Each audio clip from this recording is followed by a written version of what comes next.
I don't think, in all due respect, and I'll let you get on, but I don't believe you answered the question directly. But go ahead.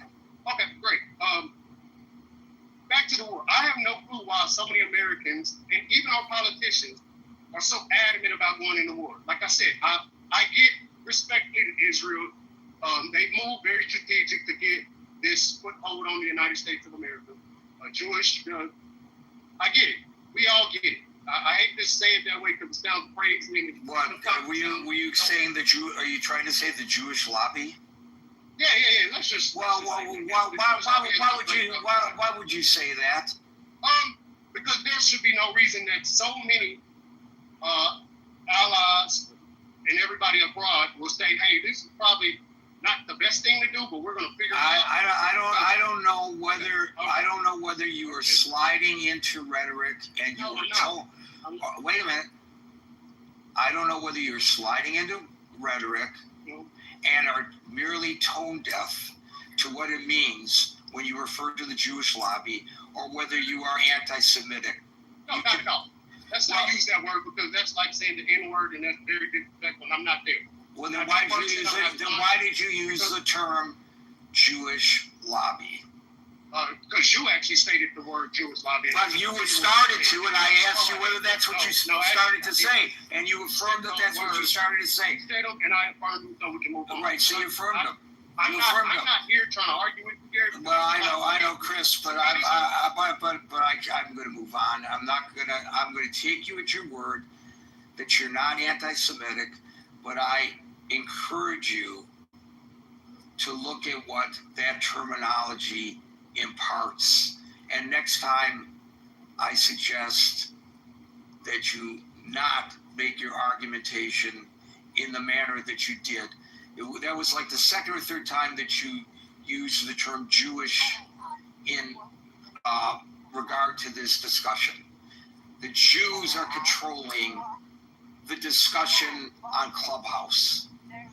Come on. If the Jews are just, I don't know. I don't visit other Clubhouse rooms, but if you look just in the United States, much less the world, you look at the percentage of Jews there are in the United States of America alone, we are a real minority. And to think that such a small number of people can control anything, well, you know what? I wish that were true. But I don't think it is. I think we should be very, very clear. Typically, aside from the things that Jewish lobby mean, most people talk about AIPAC. So I think people should be very aware about AIPAC. AIPAC is not an organization to argue for the national interest of Israel. AIPAC is an organization founded by American citizens who happen to be Jews. It's the American Israeli organization, American and Israel. And this is done by American citizens who are using their First Amendment rights to petition and lobby their government to say that America and Israel should be closer friends. That's the intention of the organization.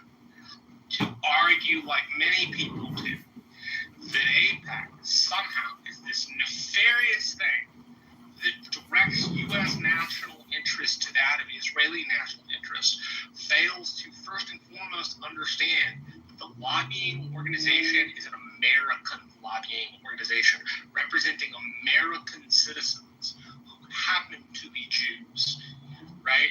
And I think that needs to be separated exclusively because people, I have listened to people all around Clubhouse and on corners of the internet refer to AIPAC like it is the state of Israel's specific lobbying organization. It's not. It just isn't. Never was. Never meant to be. Not going to be. Wasn't yesterday. It's not going to be today. And it's not going to be next Thursday. It is an American lobbying organization, and the reason that it has the power that it does is because it's American citizens that are applying to the government through their First Amendment to do so. The Palestinians have an organization that is a lobbying organization.